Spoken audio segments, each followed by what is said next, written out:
묵상의 집 말씀 묵상 역대상 14장 1절에서 17절 성경 읽기 새번역. 두로왕 히람이 다윗에게 사절단과 함께 백향목과 석수와 목수를 보내어서 궁궐을 지어주게 하였다. 다윗은 주님께서 자기를 이스라엘의 왕으로 굳건히 세워주신 것과 그분의 백성 이스라엘을 번영하게 하시려고 그의 나라를 크게 높이신 것을 깨달아 알았다. 다윗은 예루살렘에서 또 아내들을 맞아 또 자녀를 낳았다. 그가 예루살렘에서 낳은 아이들의 이름은 삼무아와 소밥과 나단과 솔로몬과 이팔과 엘리수아와 엘벨렉과 노가와 네벡과 야비야와 엘리사마와 부엘야다와 엘리벨렛이다. 다윗이 기름 부음을 받아 온 이스라엘의 왕이 되었다는 소식을 블레셋 사람이 듣고 온 블레셋 사람이 다윗을 잡으려고 올라왔다. 다윗이 이 말을 듣고 그들을 맞아 공격하려고 나갔다. 블레셋 사람들이 이미 몰려와서 루바임 평원을 침략하였다. 다윗이 하나님께 아뢰었다. 제가 저 블레셋 사람들을 치러 올라가도 되겠습니까? 주님께서 그들을 저의 손에 넘겨주시겠습니까? 주님께서 그에게 대답하셨다. 올라가거라. 내가 그들을 너의 손에 넘겨주겠다. 그래서 그가 바알브라심으로 쳐들어갔다. 다윗은 거기에서 블레셋 사람들을 쳐서 이기고 나서 이렇게 말하였다. 홍수가 모든 것을 휩쓸어 버리듯이 하나님께서 나의 손으로 나의 원수들을 그렇게 휩쓸어 버리셨다. 그래서 사람들이 그곳 이름을 바알브라심이라고 부른다. 블레셋 사람이 그들의 온갖 신상을 거기에 버리고 도망갔으므로 다윗은 그 신상들을 불태워 버리라고 명령하였다. 블레셋 사람이 또다시 그 평원을 침략하였다. 다윗이 하나님께 또 아뢰니 하나님께서 그에게 대답하셨다. 너는 그들을 따라 올라가 정면에서 치지 말고 그들의 뒤로 돌아가서 숨어 있다가 뽕나무 숲의 맞은 쪽에서부터 그들을 기습하여 공격하여라.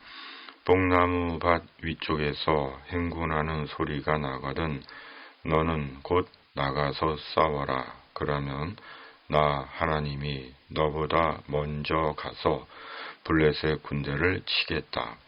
다윗은 하나님이 명하신 대로 기브온에서 게셀에 이르기까지 쫓아가면서 블레셋 군대를 무찔렀다. 다윗의 명성이 온 세상에 널리 퍼졌고 주님께서는 모든 나라들이 다윗을 두려워하게 하셨다. 아멘. 다윗의 깨달음과 블레셋과의 전투에 대한 말씀입니다. 두로왕 히람이 다윗에게 궁궐을 건축해 줍니다. 이는 그만큼 이스라엘 주변 나라에 다윗의 명성과 힘과 영향력이 컸던 것입니다. 그러나 다윗은 자신의 모든 명성과 힘을 자기 스스로 얻은 것이라고 생각하지 않았습니다. 모두 하나님께서 다윗과 이스라엘을 크게 높여주신 결과임을 깨달았습니다. 사람은 높아지는 것을 좋아합니다. 힘이 있기를 바라고 유명해지면 좋아하고 영향력을 갖기를 바랍니다. 그리고 그렇게 되면 대개는 그 모든 것을 자기 스스로 이루었다고 생각합니다. 주님을 믿는 자들 중에도 그런 자들이 부지기수입니다. 그러나 그 모든 것은 주님께서 이루신 것입니다. 주님의 뜻을 이루시기 위해 주님께서 그에게 행하신 주님의 역사입니다. 그러므로 높아진 것으로 교만해지고 자만에 빠지고 더 욕심을 내고 사람을 우습게 여기고 함부로 대하지 말고 더 겸손해져야 하는 것입니다. 무엇보다 그리스도인은 높아지기를 바라지 않습니다. 높고 화려하고 사치스러운 궁궐에 살기를 바라지 않습니다. 자기가 다 갖고 자기만 다 누리려 하지 않습니다. 왜냐하면 우리 주님께서 지극히 높은 곳에서 가장 낮은 곳으로 낮아지셨기 때문입니다. 그러므로 높아지기를 힘쓰는 것이 아니라 더 낮아지기를 바라고 혹 높은 곳에 있다면 낮은 마음으로 낮은 곳을 바라보며 인간 이해와 긍휼의 마음으로 사람을 사랑하고 섬기는 것입니다. 영혼을 위해 하나님의 나라와 영광을 위해 사는 것입니다. 그가 참된 그리스도인입니다. 다윗은 블레셋과의 2번의 전투에서 모두 이깁니다. 다윗의 승리는 모두 하나님의 응답의 결과였습니다. 다윗은 블레셋이 공격해오자 곧바로 맞서 싸우지 않았습니다. 긴박하고 급한 상황에서 어떻게 해야 할지를 하나님께 여쭈었습니다. 하나님은 다윗의 여쭈에 다윗에게 응답하셨고 다윗은 2번에 걸친 블레셋과의 전투를 모두 이겼습니다. 하나님을 믿는 믿음은 하나님께 여쭙는 것입니다. 내가 다 결정하고 행동하는 것이 아닙니다. 모든 일을 자신이 다 해결할 수 있다면 하나님에 대한 믿음이 무슨 의미가 있겠습니까?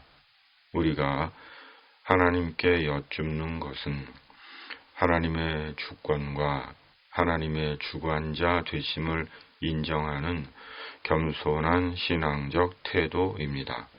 그러므로 살면서 생의 문제를 만날 때, 문제에 부딪힐 때 우리는 하나님께 여쭈어야 합니다. 우리가 어떻게 해야 하는지를 하나님께 여쭙고 하나님의 인도하심과 도우심을 받아야 합니다. 실제로 우리는 삶의 상황에서 어떻게 해야 하는지를 모를 때가 더 많습니다. 지금 삶의 문제 앞에서 어떻게 해야 하는 것인지 고민하고 갈등하고 방황하고 계십니까? 하나님께 여쭙시다.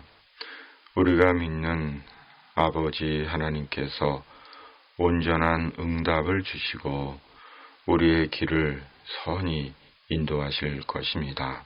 오늘 말씀 묵상입니다. 아멘.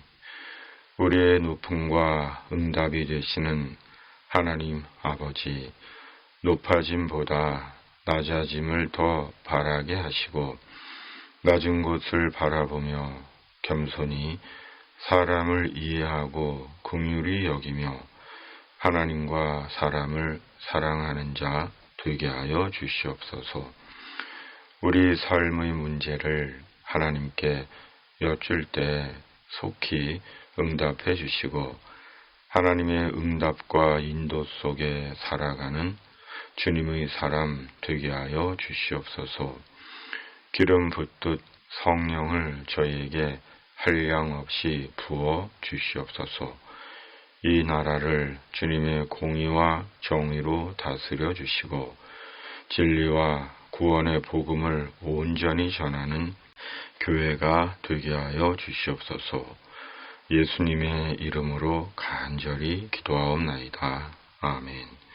하늘에 계신 우리 아버지의 이름을 거룩하게 하시며 아버지의 나라가 오게 하시며 아버지의 뜻이 하늘에서와 같이 땅에서도 이루어지게 하소서. 오늘 우리에게 일용할 양식을 주시고 우리가 우리에게 잘못한 사람을 용서하여 준 것 같이 우리 죄를 용서하여 주시고 우리를 시험에 빠지지 않게 하시고 악에서 구하소서. 나라와 권능과 영광이 영원히 아버지의 것입니다. 아멘.